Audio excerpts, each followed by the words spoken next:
Hello guys! Hi!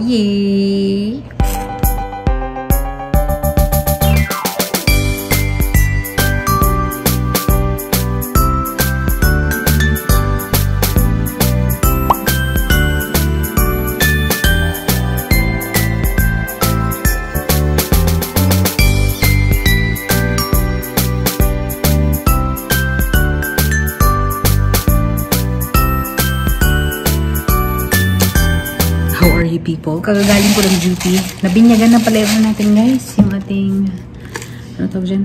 Tupperware. Nagluto ako ulit ng tangerine cake ko. Ubos, as usual. Bintang-binta talaga yung tangerine cake. Nagulat na ako ang aga-aga pa naubos na. Ngayon, meron akong gustong gawing cake guys. Pero hindi ko siya original na, na recipe. Cheers! Original na recipe. Ano siya? Cake mix na siya ng Betty Crocker. Pero may gagawin ako na twist. Ayun, may gagawin akong twist. Nag-search kasi ako sa internet. According to the internet, ang paglalagay daw ng egg, ang dami ng egg, doon nagva-vary yung pagiging chewy ng iyong product. Hindi ko gagayahin yung mismong nakasulat doon sa instruction. Diba guys? Bongga. So, ang plano ko, yung cake mix, lalagyan ko din siya ng na-shred na mamaya, papakita ko na lang sa'yo. Pero magkain muna tayo ng ating food. Katatapos lang ng duty ko. Ako ang first on call ngayon. Nakipagpalitan yung isa kong kasamahan kasi not feeling well daw siya. Sige, may puso naman tayo. But, hindi ako mapipigilan. Magluluto ako ngayon, guys. Pero kain muna tayo. This is my food. Nom-nom. So, try natin to siya, guys. Ito yung ihahalo natin sa mixture natin. So, hindi ko kasi sure kung mapait ba to or what. So, i-ano ko siya. Ano yan? Tawag na i-kukudkud. Kukudkud. Cocoa. Siguro lasang cocoa powder to. We will see. Kung pangit ang lasa, di ubusin ko mag-isa. So, okay talaga yan. Medyo mapait siguro ito ba? Tigas ha? Tigas na. So, try natin muna yung ating gusto ko siya i-slice lang. Ooh, ang cute. Ngayon, gusto ko siyang tikman dahil medyo mapait-pait. So, tayo ay mag-chop-chop. Yung isa, ganyan. Yung isa, bloke. Gagawin natin mga blocks lang.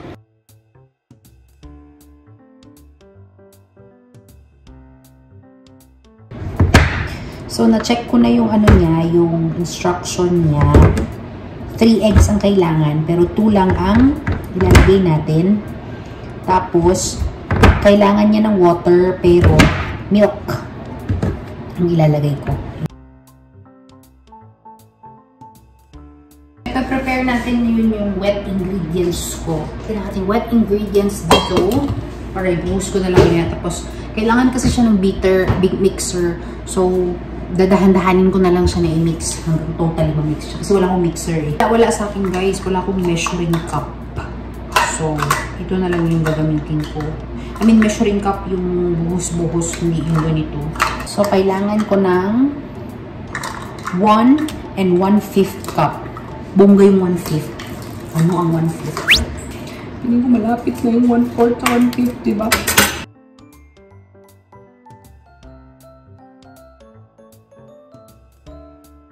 Ang susunod natin ay oil. Ang oil ko daw is dapat 1/3 cup. So, sinerch ko siya sa Google. Mas malaki ang 1/3 sa 1/4. Meron akong 1/3. 1/3. Baka meron akong 1/5. Hindi lang ako nagbabasa. 1/3. Oh, mas malaki ng 1/3 sa 1/4. Yes. Pasok na ba sa banga? And then, sabi dun sa instruction, 3 egg. 2 lang yung egg na gagamitin natin. Gamitin natin yung ating whisker. Whisker? Parang sa pusa lang. Whisker. whiskers. So, pag dalawa whiskers. Ano tawag dito? Whisking? Whisking item. Pangbate. Mixer. Manual mixer. Ang bote. Chef na talaga. Wala akong, ano guys, wala akong, ano tawag dyan, apron ngayon kasi hindi naman masyadong makalat kasi meron naman tayong pre-mix, diba? Kung may mga flour tayo dito, mag-apron ako, pero since mandadaya tayo ngayon at maglalagay lang tayo ng konting something, hindi natin kailangan ng flour. So, dito natin ilalagay yung ating cake mixture kasi para makabuelo ako. Kasi pag dito, guys, maliit. Pag dito mo kaganyan ako, mabuelo ko siya. Ito natin yung ating mixture. Dito na yung ready. Ayan. Betty Crocker Super Moist.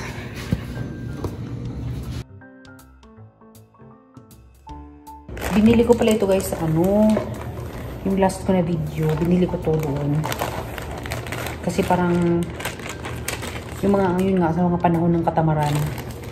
At least meron akong ready na mixture. Pero naka-sale to siya guys. Kung dito siya sale, hindi ko talaga bilhin. May chocolate. Oh, obviously. So, mimix na natin yan dito. So, habang tayo ay magmimix guys, ako ay manonood ng vlog. Para fair, para hindi naman kayo lang nanonood sa akin. Manonood din ako ng akin, diba? Hindi na siya kailangan ng video. So, mix ko lang to. Then, after that, papakita ko sa inyo yung consistency niya. After ng matinding mixing. Okay? A few moments later. So, ayan na siya guys. So, ang gagawin ko, ito, lalagay ko siya dyan, tapos ifo-fold ko siya. Tapos, lalagay na natin sa pan. Tapos ito, umaya na siya, pag medyo luto na, itatop ko yan siya. Good luck sa imagination ko. Ready na yung ating butter. For a change, bilog na naman yung gagamitin natin para maiba. Kasi lagi natin ginagamit yung ating rectangle. Kung bilog naman, gamitin natin yan guys. So, natutunan ko lang guys, no, maganda na maglagay ng butter talaga kasi hindi siya dumidikit sa pan. Wala kong pamumong yan noon guys, yung ganyan. Akala ko noon RT-RT lang, pero yung pala ang kinaganda pag maglalagay ka ng butter sa pan. Para hindi siya madikit, para madali mo siya matuha. Kasi ang baking para sa akin noon is maarty. Maarty kasi di ba nga, kaartihan. Kasi kailangan maayos ba? Yung pag alam mo yung, pag na-mix mo na, yun na yun. Diba? Arty-arty.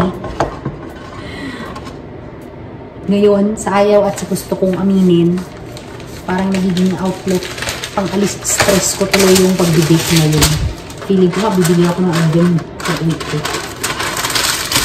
Wala kaming oven sa bahay, pero feeling ko guys, dahil sa pag-debate ko, nagawa ko ng oven.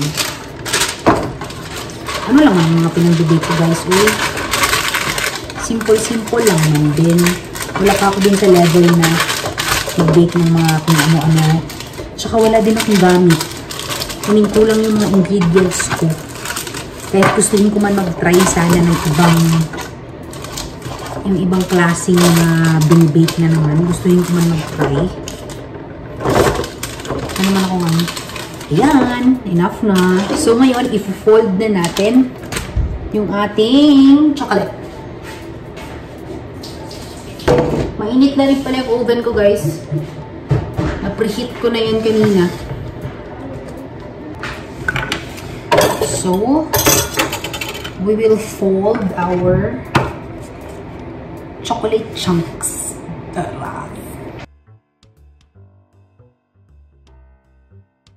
Ang imagination ko guys, mag-melt siya. Ewan ko lang. We're done. So, bubuhos na natin siya din eh.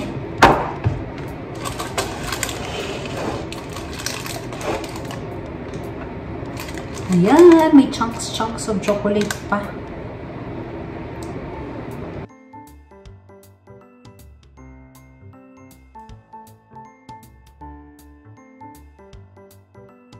So, ilalagay ko siya sa oven for about, I don't know, 30 minutes muna. And then, i-check ko. After 30 minutes, isi-sprinkle na natin to. Ay, hindi tayo makasunod. Please be good. Guys, nakasalang na siya. Tawang-tawa ko nandoon kasi sa kusina yung isang Indian tsaka friend ko na Sudani. Silip-silip sila sa oven. Tapos na ba? Ano na naman, chocolate cake na naman yung aking ginawa ngayon. Sinilip nga nung isa. Guys, may chika pala ako sa inyo. Nanakawan na naman ako. Kahapon nanakawan ako ng dishwashing liquid bago. Ewan ko ba? Alam niyo, na-hurt talaga ako kahapon, guys. Alam niyo yung parang feeling na, ba't niyo ako ninanakawan? Parang masakit siya sa damdamin na ninanakawan na lang ako lagi. Na-hurt ako. As in, na-hurt ako. Hindi ako na-hurt kasi nawalan ako ng, I can buy again. Walang problema. Doon ako na-hurt. Yung alam mo yung trauma na ninanakawan ka na lang lagi. Doon na ako na-hurt na part na parang, masama ba ako masyado talaga na tao? Kaya kunan-kunan niya. Mayroon ba akong inaaway or inaapi na tao? Parang ganun nga. The next day. Morning, guys! Hindi ako naka-vlog kagabi. Tsura ko. Kasi yung kapatid ko, nag-usap kami. Nabalot na yung mga last gift na kailangan natin balutin. And especially, nabigay na sa nanay ko yung regalo niya. Yung first part ng regalo niya. Na hindi ko na siya pwedeng ihintay. Sa December 25, kailangan ko talaga siyang ibigay na early. So, yun, nabigay na and medyo emotional yung part na yun. Yung video na yan ay ilalagay ko sa next video. Oh my gosh, I'm so sleepy. Halas 6 na ako na umaga nakatulog. Anyway, yung aking cake, before ko ipakita sa inyo, hindi siya pangit. Nilagyan ko ng chocolate sa taas, 'di ba? Fail yung chocolate sa taas, nasunog. But anyway, I'll show to you now. So, ito na siya, guys. Ni-ref ko kasi kagabi para na siyang malalaglag na hindi ko maintindihan. Sobrang lambot niya kagabi. We will see now.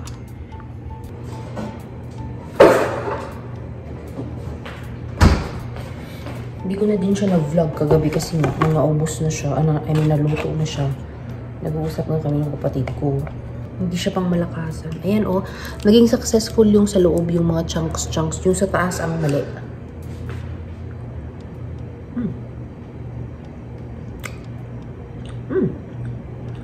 That's okay. Siya, guys. Ni-slice ko na lang siya ng ganyan. Kasi pag ito gamitin ko, maalog-alog siya ba? So, yan na lang gamitin natin. So, kuha pa tayo ng isang lalagyan pa. Sarap naman. Guys! I'm home! Update sa aking cake / brownies / hindi ko maintindihan. Ano pala siya, guys? May natutunan ako. Sorry kung manula ko, ha. Kagabi, kaya pala hindi ako satisfied kasi nung lumabas siya sa oven, kinat ko siya. Dapat pala, wag mo muna siyang galawin pag mainit. Kinat ko siya kagabi, guys, tapos nabuhaghag siya. Kaya na-depress ako. Sabi ko, pangit siya. Pero hindi. Mali pala yung ikat mo. Wag mo siya dapat ikat. Dapat, pag mainit siya, let it sit. Pagkatapos nun, i-ref mo. So, kaninang umaga nung in-slice ko, hindi na siya nabuhaghag. And then, nasarapan yung mga kasama ko. Binaon ko kasi ulit kanina. Masarap daw. So, that's good. Siguro gagawin ko yun sa mga future ko na cakes, yung maglalagay ako ng mga chunks ng chocolate. Good idea yun. So, yun na, guys. Okay ang ating cake. Amazing. Happy tayo dyan. Siguro ang next ko na gagawin na cake is, siguro magagawa ko ng cookies next time. I'm not sure. At ipa-perfect ko pa pala yung chocolate truffles natin. Yeah. That's it. So, stay tuned, guys, sa sunod na video ko. Sobrang ganda nun. Makikita nyo kung gaano ka-emotional ang nanay ko sa gift ko sa kanya. At saka sa next video ko are the last minute Christmas gifts ko sa aking mga loved ones. So, yun na, guys. Ika-close na natin ang ating vlog. Thank you very much, guys, for watching this video. If you're new to my channel, don't forget to subscribe to my channel and like this video. Maraming salamat sa walang sawang panonood, guys. Remember to keep safe all the time and God bless you all, okay? Bye! Maraming salamat. Merry Christmas!